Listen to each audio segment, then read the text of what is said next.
And so when you're praying for addicts, it is not just the event of ingesting the substance that's the problem. It's the behavior. It's the immorality. It's the evil. It's the lying. It's the stealing. It's the sex. It's the debauchery. It's the horrible behavior that goes with it. If I could just do cocaine and not do anything bad, that wouldn't be a problem, right? I just feel good. What happens, though, it changes me. It changes me dramatically. We have this area in our brain where I told you where, kind of where the desire and the drives are. Those are what some people call our reptilian brain or our primitive brain. I just want to eat, drink, and have sex. That's kind of. But around that, humans have this huge other part of the brain where higher thinking is. And what happens when you're intoxicated, that frontal part of your brain, which often people call the brakes.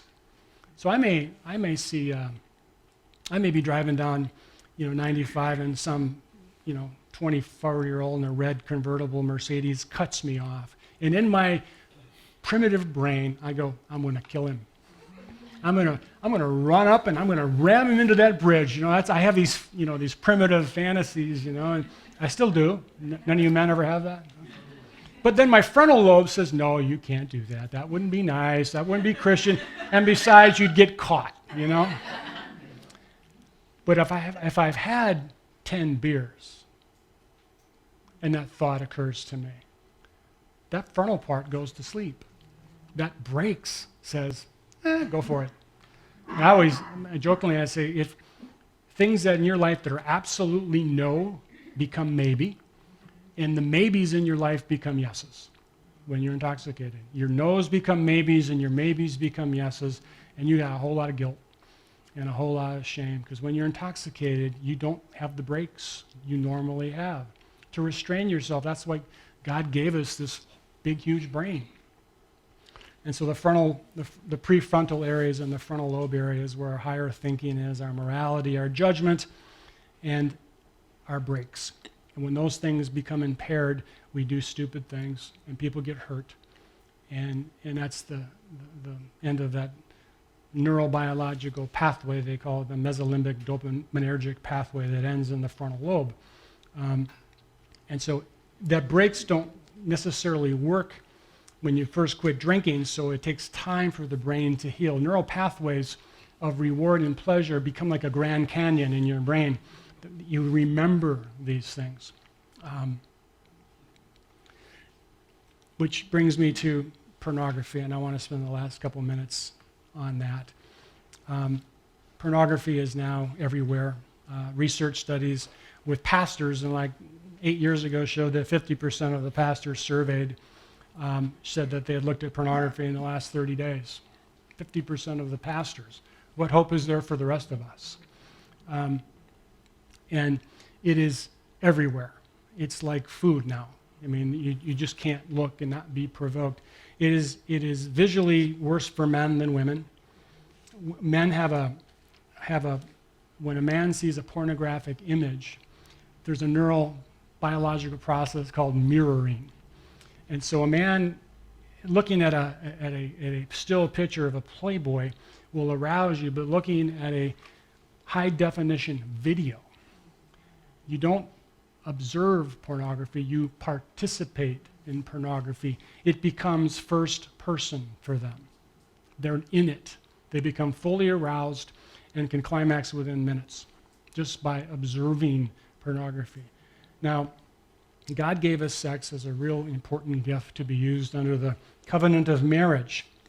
And of course, we have hijacked and taken that out of what God meant it to be, and it's become a horrible addiction for a lot of men.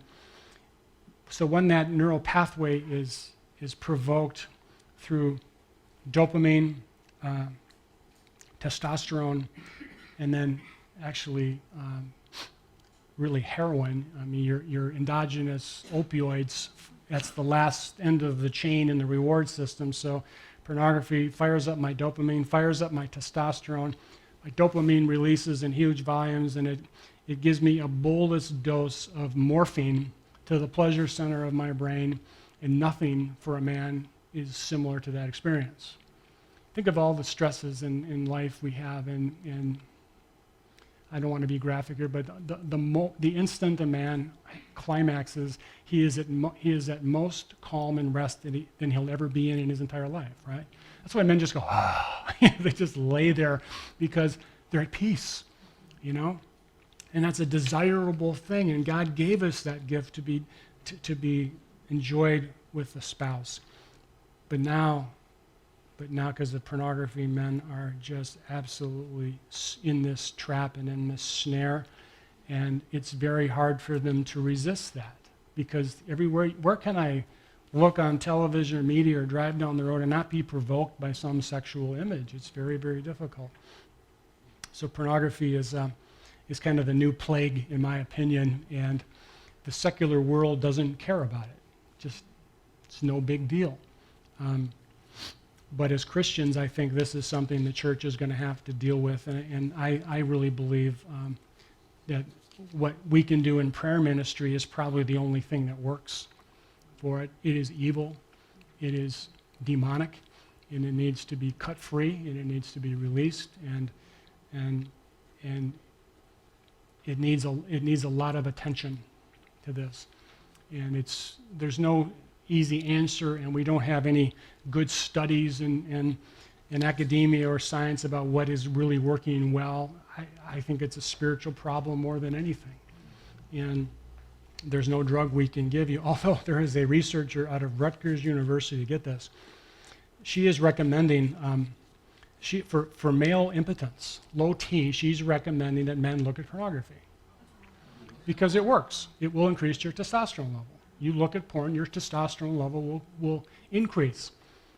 But so will that craving that just triggers the whole thing, right? So if my testosterone level is increasing, I have sexual tension that cannot be ignored. So the trick with dealing with sexual addiction is don't provoke it. And so that's very hard in this world, not to be provoked sexually, you know?